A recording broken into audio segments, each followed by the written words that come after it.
வாங்க தக்காளி வடகம் எப்படி போடுறதுங்கிறத பார்க்கலாம். ஆர் மஞ்சளாஸ் கிச்சனுக்குள்ள போலாம் வாங்க.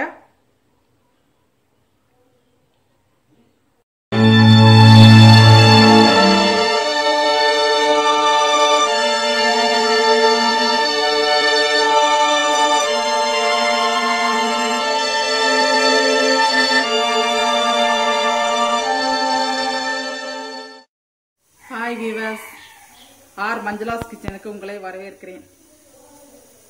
முதல்ல உங்க எல்லாரையும் நான் மன்னிப்பு கேட்டுக்கிறேன். ஏன்னு சொன்னா ஒரு 3 நாள் நான் வீடியோஸ் எதுவுமே போடலை. நான் வெளியூர் போயிருந்தேன், கோயம்புத்தூர் போயிருந்தேன். அதனால என்னால் வீடியோ போட முடியல. போன வாரம் ஃபுல்லாக நான் வடகங்கள் நிறையா போட்டு வெயில் காலங்களுக்கு வடகம், வத்தல், அப்பளம் இதெல்லாம் போட்டு இது பண்ணலான்னு சொல்லி தான் சொல்லியிருந்தேன். அதில் ரவை வடகம் ஒன்று மட்டும் தான் உங்களுக்கு இது பண்ணேன், அப்லோட் பண்ணி விட்டுருக்கேன். இப்போ அந்த ரவை வடகத்திலேயே நம்ம தக்காளி வடகம் எப்படி போடுறதுங்கிறத பார்க்கலாம். அதுக்கு பாருங்க, நான் 2 தக்காளியை வெந்நீல போட்டிருக்கேன். லைட்டாக சுற்றி லேசாக கீறி விட்டுட்டு போட்டோம்னா நம்ம வெந்த உடனே தோலை ஈஸியாக உரிச்சு எடுத்துடலாம். இது நம்ம முதல்ல இது வேகவும் நம்ம தோலை உரிச்சிட்டு இதை மிக்சியில் போட்டு நல்ல பேஸ்ட்டாக அரைச்சிக்கணும் நைஸாக. அப்போ தான் நம்ம காய்ச்சும் பொழுதும் ஒன்று போல இருக்கும். இல்லாட்டி அந்த தோலெல்லாம் இருந்துச்சுன்னா தெக்கா இருக்கும். அதனால நல்லா பேஸ்ட்டாக அரைச்சிக்கலாம். இப்போ பாருங்க, ஒரு சட்டி தண்ணி வச்சு அதில் சீரகம் போட்டிருக்கேன். அதே அந்த வடகம் எப்படி நம்ம காய்ச்சணுமோ அதே மாதிரி தான், வித்தியாசமெல்லாம் ஒன்றும் இல்லை. இதில் நம்ம தக்காளி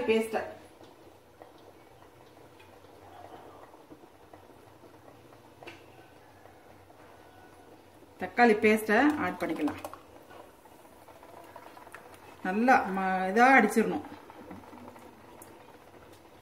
நல்லா அப்படி ஆட் பண்ணிட்டு தேவையான உப்பு போட்டுக்கலாம். இதுல காரத்துக்கு நம்ம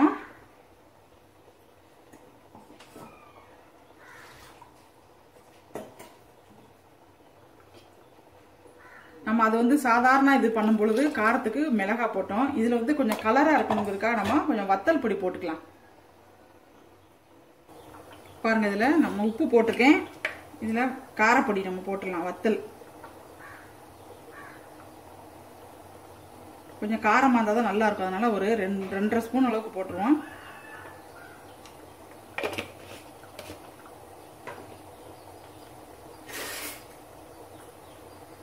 நல்லா கிண்டி விட்டுடலாம்.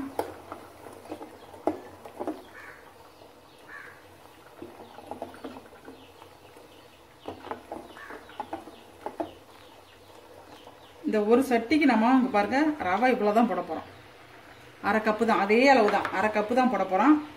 அதே நமக்கு நல்லா திக்கா வந்துடும். உங்களுக்கு இதுல கொஞ்சம் பெருங்காயத்தூள்,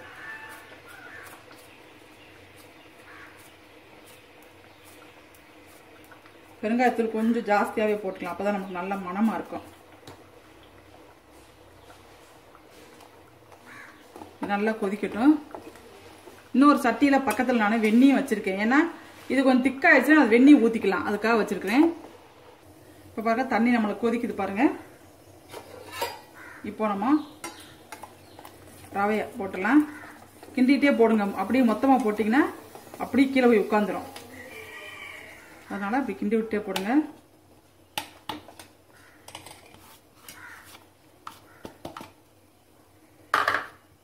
நல்லா வெந்த உடனே திக்காயிரும். நம்மளுக்கு தண்ணி தேவைன்னா தண்ணி திருப்பி ஊற்றிக்கலாம். இது நல்லா கொஞ்சம் வேகட்டும். முதல்ல பாருங்க, மறுபடியும் திக்காயிருச்சு. நான் திரும்பவும் வெந்நீர் ஊற்றிருக்கிறேன். இப்போ கொஞ்சம் தண்ணியா இருக்குது. நீ மறுபடியும் நம்மளுக்கு திக்காகும். அப்படி உங்களுக்கு திக்க ஆகிற மாதிரி இருந்துச்சுன்னா சுடுதண்ணி தான் ஊற்றணும், பச்சை தண்ணி ஊற்றிடாதீங்க. சுடுதண்ணி ஊற்றலாம். இது இப்போ பாருங்க, முக்கால்வாசி நல்லா வெந்துருச்சு. இன்னும் கொஞ்சம் திக்கானோம்னா நம்ம எடுத்து ஊற்றிடலாம். கொஞ்சம் வேகட்டும். உங்களுக்கு புளிப்பு இதுல வேணும், தக்காளியினுடைய புளிப்பு கம்மியா இருக்கிறது வேணும்னா கொஞ்சோண்டு ஆம்ச்சூர் பொடி நீங்க போட்டுக்கலாம். நான் போடல, எனக்கு புளிப்பு இது மட்டும் போதும், அதனால நான் போடல. உங்களுக்கு தேவையா இருந்தா நீங்க ஆம்ச்சூர் பொடி போட்டுக்கலாம். புளி மட்டும் கரைச்சி ஊற்றிடக்கூடாது. ஆம்ச்சூர் பவுடர் நம்மளுக்கு தெரியாது அந்த புளிப்பு, அதனால அது மட்டும் போட்டுக்கலாம். நமக்கு போதும், இந்த அளவுக்கு நல்லா வெந்துருச்சு. போதும், இப்படி தண்ணியா இருந்தாலும் போதும். நம்ம இறக்கி வச்சோம்னா திக்காயிரும். இது நம்ம அப்பா இறக்கிடலாம். ஏன்னா ரவையில நல்லா வெந்துருச்சு, அதனால போதுமானது. இந்த அளவுக்கு தண்ணியா இருந்தா நம்ம இறக்கி வச்சோம்னா கொஞ்சம் ஆறினவுன்னா திக்காயிரும். அப்புறம் நம்ம எடுத்து ஊத்திக்கலாம். கொஞ்சம் ஆறவும். இப்போ இதை நம்ம ஆஃப் பண்ணிடலாம். இப்போ இதை நான் கொண்டு போய் ஆற வச்சு ஊற்றி காய வச்சு எடுத்துட்டு நான் அப்புறமா உங்களுக்கு காமிக்கிறேன். பாருங்க நல்லா பருப்பட்டுருச்சுங்க. காலையில தான் போட்டோம், அதுக்குள்ளேயும் வந்துருச்சு பாருங்க. சாரி, அதுக்குள்ளேயும் நல்லா காஞ்சிருச்சு பார்த்தீங்களா தக்காளி வடகம். இதை இப்போ நான் பொரிச்சு காமிக்கிறேன். பாருங்க பாருங்க நல்லா எண்ணெய் காஞ்சிருச்சுங்க.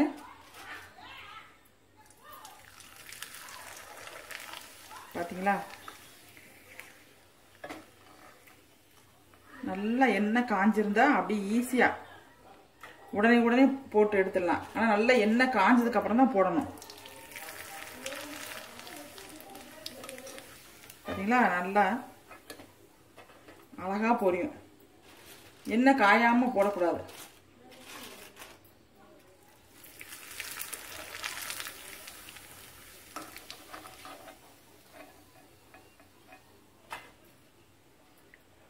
ரொம்ப பொரிச்சிட்டோம்னா ரொம்ப நேரம் இது பண்ணிட்டீங்கன்னா கருகி போகும். ஏன்னா லேசா தகடாக இருக்கு, அதனால கருகிரும்.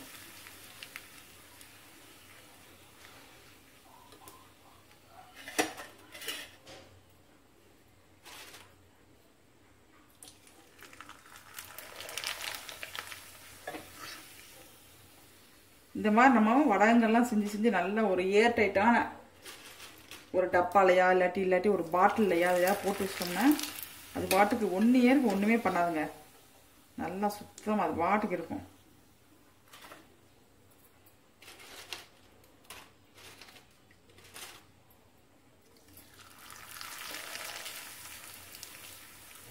நம்ம ஒண்ணுமே சோடா போட ஒன்றும் போடல, ஆனா நல்லா வருது பாருங்க.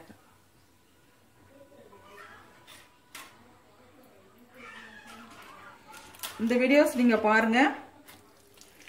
உங்களுக்கு பிடிச்சிருந்ததுன்னா லைக் பண்ணுங்க, ஷேர் பண்ணுங்க. இது நாள் வரைக்கும் என்னோட சேனலை சப்ஸ்கிரைப் பண்ணாதவங்க கொஞ்சம் நல்லா சப்ஸ்கிரைப் பண்ணி விடுங்க. சப்ஸ்கிரைப் பண்ணிட்டு பெல் பட்டனை கிளிக் பண்ணுங்க. அப்பதான் நான் போடுற வீடியோஸ்லாம் உங்களுக்கு வரும். நான் ஒரு 3 நாள் வெளியூர்ல போயிடுறதுனால நான் வீடியோ போட முடியல, மன்னிச்சுக்கோங்க.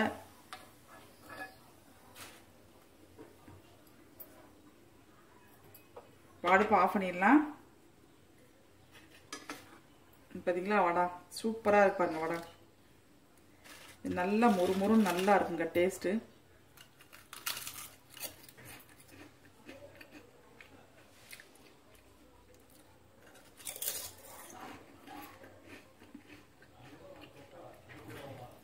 அருமையா இருக்குங்க. தேங்க்யூ, பாய்.